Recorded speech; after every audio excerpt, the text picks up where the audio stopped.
ആ നിങ്ങൾ നേരത്തെ എത്തിയാ? എനിക്ക് സോങ്ങിന്റെ റെക്കോർഡിംഗ് ഉണ്ടായിരുന്നു. അപ്പോൾ നമുക്ക് അകത്തേക്ക് ഇരിക്കാം.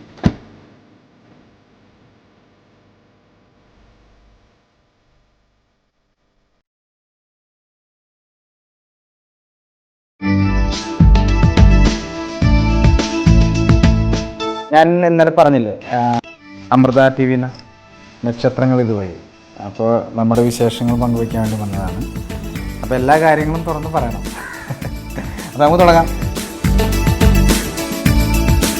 ഈ ഇരിക്കുന്നതാണ് ഞങ്ങളുടെ മകൾ നെഹറിൻ. 2002 ഒക്ടോബർ 27 ഞങ്ങൾ വിവാഹിതരായത്.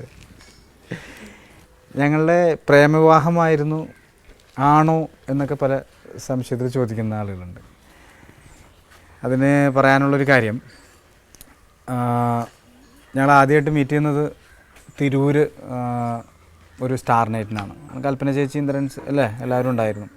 അവിടെ വെച്ച് ഞങ്ങൾ ആദ്യമായിട്ട് കാണുന്നത്. അതിനുശേഷം കുറേ കഴിഞ്ഞിട്ടാണ് നീലാകാശം നിറയെ എന്നുള്ള ചിത്രത്തിൽ ഒരുമിച്ച് അഭിനയിക്കുന്നത്, നായകനും നായികയായിട്ട് അഭിനയിക്കുന്നത്. അതുകൂടാതെ രഹനയുടെ ഫാദർ, എൻ്റെ ഫാദർ സ്റ്റേജ് ആർട്ടിസ്റ്റായിരുന്നു, സിനിമാ നടനായിരുന്നു. അദ്ദേഹം മരിച്ചിട്ട് ഇപ്പോൾ 8 വർഷമായി.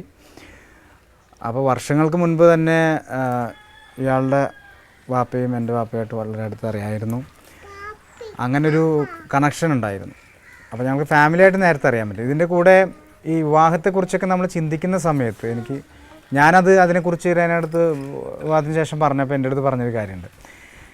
ഞാൻ അങ്ങനെ പറഞ്ഞു, താലോലം കണ്ട സമയത്ത് നല്ല ഐശ്വര്യമുള്ള കുട്ടി, ഇപ്പോൾ ഐശ്വര്യമില്ല എന്നല്ല പറഞ്ഞില്ല, ഇപ്പോൾ അതിനേക്കാൾ ഐശ്വര്യമുണ്ട്. അപ്പോൾ നല്ല ഐശ്വര്യമുള്ള കുട്ടിയാണ്. അപ്പോൾ ഇതുപോലൊരു കുട്ടിയായിരിക്കണം. പോരാതിന് മുസ്ലിം എന്നും കൂടി അറിഞ്ഞപ്പോൾ വേറെ കാസ്റ്റിൻ്റെ പ്രോബ്ലം ഇല്ല, അങ്ങനെ അതുപോലൊരു കുട്ടിയായിരിക്കണം വെറുതെ സത്യം ഞാൻ ആഗ്രഹിച്ചിരുന്നു. അപ്പോൾ അതിനെക്കുറിച്ച് കല്യാണത്തിന് ശേഷം ഞാൻ അങ്ങനെ സംസാരിച്ചിരുന്നു. അപ്പോൾ അന്ന് രേന എനിക്ക് പറഞ്ഞ മറുപടി, ഞാൻ സ്വർഗത്തിലെ കട്ടുറുമ്പ് എന്ന് പറഞ്ഞിട്ട് സീരിയൽ കണ്ടിരുന്നു, നവാസ്കാടെ, സന്ധ്യമോഹൻ ഡയറക്റ്റ് ചെയ്തതാണ്. അപ്പോൾ അതിനകത്ത് ഭാര്യയെ അമിതമായിട്ട് സ്നേഹിക്കുന്നു. അതായത് വളരെ എന്തൊക്കെ പറഞ്ഞുകൊണ്ടിരിക്കേണ്ട കേട്ടാ മോള്, എന്തെങ്കിലും പറയാണോ? അവൾ ഓർത്ത് വെച്ച് എന്തെങ്കിലും കാര്യമുണ്ടോ? അപ്പോൾ ആ സീരിയലിൽ ഞാനാണ് ഹീറോ. അതിനകത്ത് എൻ്റെ ഭാര്യയായിട്ട് അഭിനയിക്കുന്നത് മഞ്ജു പിള്ളയാണ്. അപ്പോൾ അതിന് ഭാര്യ അമിതമായിട്ട് സ്നേഹിക്കുക, അത് പ്രൈവസി, അതായത് സെൽഫിഷായിട്ട് ഞങ്ങൾ ഒരുമിച്ച് താമസിക്കുക, അല്ലെങ്കിൽ ഞങ്ങൾക്ക് മാത്രമായിട്ടുള്ള പ്രൈവസി വേണം, അങ്ങനെ അമിതമായിട്ട് സ്നേഹിക്കുന്ന ഒരു ഭർത്താവ്. അപ്പോൾ ഇങ്ങനെ കണ്ടപ്പോൾ ഏത് പെൺകുട്ടികളും വിവാഹത്തിന് മുമ്പ് ആഗ്രഹിക്കുന്നത് അങ്ങനെ ഒരു ഭർത്താവിനെ ആയിരിക്കും. രേന എൻ്റെ അടുത്ത് പറയുന്നതാണ്, അങ്ങനെ ആയിരിക്കും. കാരണം എന്ത് സ്നേഹമാണ്, ഇതുപോലൊരു ഭർത്താവിനെ എനിക്ക് കിട്ടിയിരുന്നെങ്കിൽ, അല്ലെങ്കിൽ അങ്ങനെ ആഗ്രഹിക്കുന്ന പെൺകുട്ടികൾ കിട്ടിയിരുന്നെങ്കിൽ ആഗ്രഹിച്ചിരുന്നു. അപ്പോൾ അങ്ങനെ അതൊരു നിമിത്തമായിരിക്കാം. പിന്നീട് ഞങ്ങൾ പ്രോഗ്രാമിന് കാണുന്നു, അത് നമ്മുടെ ഫാമിലിയായിട്ട് അറിയുന്ന ആ ഒരു പരിചയമൊക്കെ പുതുക്കുന്നു, ഞങ്ങൾ ഒരുമിച്ച് സിനിമയിൽ അഭിനയിക്കുന്നു. അതിനുശേഷം കുറേ, അപ്പോൾ ഇയാളൊന്ന് സ്ത്രീ സീരിയൽ അഭിനയിച്ചുകൊണ്ടിരിക്കുകയാണ്. ഈ ഓഫീസിൽ ജോയിൻ ചെയ്യുന്ന പോലെയാണ്, കാരണം 2 വർഷത്തെ കരാറൊക്കെ ആയിരിക്കും. അത് അവിടെ പെട്ട് കഴിഞ്ഞാൽ പിന്നെ അത് കഴിയാതെ പുറത്തേക്ക് പോരാൻ പറ്റില്ല. അപ്പോൾ അങ്ങനെ അതിനുശേഷം നമുക്ക് വിവാഹത്തെക്കുറിച്ച് ചിന്തിക്കാം എന്നൊക്കെ പറഞ്ഞ് ഞങ്ങൾ അങ്ങനെ കാര്യങ്ങളൊക്കെ ഫിക്സ് ചെയ്ത് വെക്കണം. എൻഗേജ്മെൻറ്റും കാര്യങ്ങളൊക്കെ കഴിഞ്ഞ് പിന്നെ 1 വർഷത്തിന് ശേഷമാണ് വിവാഹം നടക്കുന്നത്. ഞങ്ങൾ കല്യാണത്തിന് ശേഷം പുറത്ത് പോകുമ്പോഴൊക്കെ ഈ വല്ല റെസ്റ്റോറൻറ്റിലൊക്കെ അവിടെ വെച്ച് കാണുമ്പോൾ കുറേ ഫാമിലീസ് വന്ന് പരിചയപ്പെടും. അപ്പോൾ അവർ ചോദിക്കും, രഹന എന്താണ് അഭിനയിക്കാത്തത്, നല്ല കുട്ടിയാണല്ലോ, നല്ല കാണാൻ ഭംഗിയുണ്ട്, നല്ല കഴിവുണ്ട്, ഞങ്ങൾക്ക് ഭയങ്കര ഇഷ്ടമുള്ള ശാലു എന്നൊക്കെ പറഞ്ഞ് എപ്പോഴും ഭയങ്കര സ്നേഹത്തിലൊക്കെ പറയും, എന്താണ് അഭിനയിക്കാത്തത്. അപ്പോൾ ഈ കുറ്റം മുഴുവൻ എനിക്കാണ്. ഞാൻ പറഞ്ഞ് ഈ കല്യാണത്തിന് ശേഷം മേലിൽ അങ്ങനെ ഒരു ആർട്ടിസ്റ്റിനെ അങ്ങനെ തടഞ്ഞു വെക്കുക എന്ന് പറഞ്ഞാൽ ഇത്രയും ദ്രോഹം വേറെ ഒന്നുമില്ല. അപ്പോൾ അതുകൊണ്ട് അത് രഹന തന്നെ പറഞ്ഞോട്ടെ, ഞാനായിട്ട് അതിൽ ഇടപെടുന്നില്ല. എന്താണത്? എനിക്കിപ്പോൾ രണ്ടുപേരെ മിസ് ചെയ്യാൻ പറ്റില്ല. ഇപ്പോൾ മോളെ ആണെങ്കിലും നവാസ്കയാണെങ്കിലും മിസ് ചെയ്യാൻ ഇഷ്ടമല്ല, അതിപ്പോൾ ഫീൽഡിലേക്ക് വരാത്തത് അത് തന്നെയാണ് കാരണം. വെച്ചാൽ അതല്ലെങ്കിൽ പിന്നെ നമ്മൾ അഭിനയിച്ച് തന്നെ നടന്നാൽ മതിയല്ലോ. വീട് കുടുംബം എന്നൊക്കെ പറയുമ്പോൾ അത് ആ രീതിയിൽ ആസ്വദിക്കണം, അതനുസരിച്ച് ജീവിക്കണം.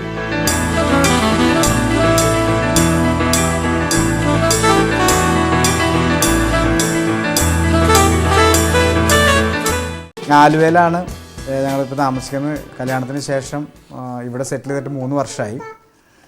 ഇത് രഹനയുടെ ഉമ്മ, ഇത് രഹനയുടെ വാപ്പ. ഹസനാർ എന്നാണ് വാപ്പയുടെ പേര്, റഷീദ എന്നാണ് ഉമ്മയുടെ പേര്. ഉപ്പ ഇപ്പോൾ സജീവമായിട്ട് നാടകത്തിൽ തന്നെയാണ്, നാടകരംഗത്തുണ്ട്, കേളിയിലാണ്. നാടകം പോയ കാലത്തിൻ്റെ ഓർമ്മയ്ക്കെന്നുള്ള നാടകത്തിൽ ഇപ്പോൾ അഭിനയിച്ചുകൊണ്ടിരിക്കുകയാണ്. ആ വർഷങ്ങളായിട്ട് എൻ്റെ വാപ്പ, ഞാൻ നേരത്തെ പറഞ്ഞല്ലോ, വാപ്പയായിട്ട് നല്ല പരിചയമുള്ളതാണ്.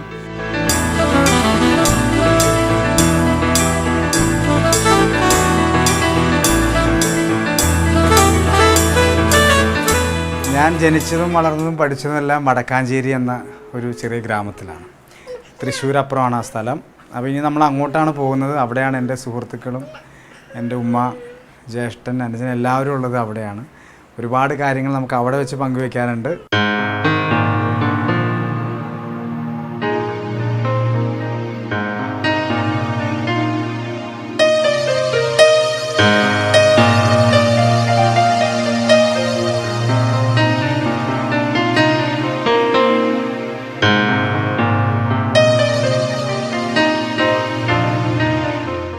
ഇതെൻ്റെ ടീച്ചറുടെ വീടാണ്. 10th സ്റ്റാൻഡേർഡിൽ ഞങ്ങളെ മലയാളം പഠിപ്പിച്ചിരുന്ന ടീച്ചറാണ്. ഒരുപാട് വർഷങ്ങൾക്ക് ശേഷം കാണാണ്.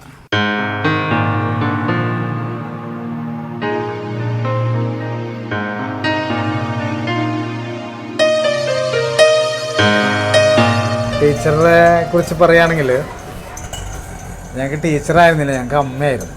കാരണം ഞങ്ങൾ അത്രയും എല്ലാ സ്റ്റുഡൻസിനും ഒരുപോലെ ഇഷ്ടപ്പെടുന്ന, അല്ലെങ്കിൽ അവർ ബിഹേവ് ചെയ്യുന്ന രീതിയിൽ ടീച്ചർ വളരെയേറെ സ്നേഹത്തോടും സ്വന്തം മക്കളെ കാണുന്ന പോലെയാണ് ടീച്ചർ എല്ലാവരും സ്നേഹിച്ചിരുന്നത്, പ്രോത്സാഹിപ്പിച്ചിരുന്നത്. പഠിച്ചുകൊണ്ടിരിക്കുന്ന സമയത്ത് തന്നെ കലാപരമായിട്ടുള്ള കാര്യങ്ങൾക്കൊക്കെ ഒരുപാട് പ്രോത്സാഹനം ഒക്കെ ടീച്ചർ തന്നിട്ടുണ്ട്.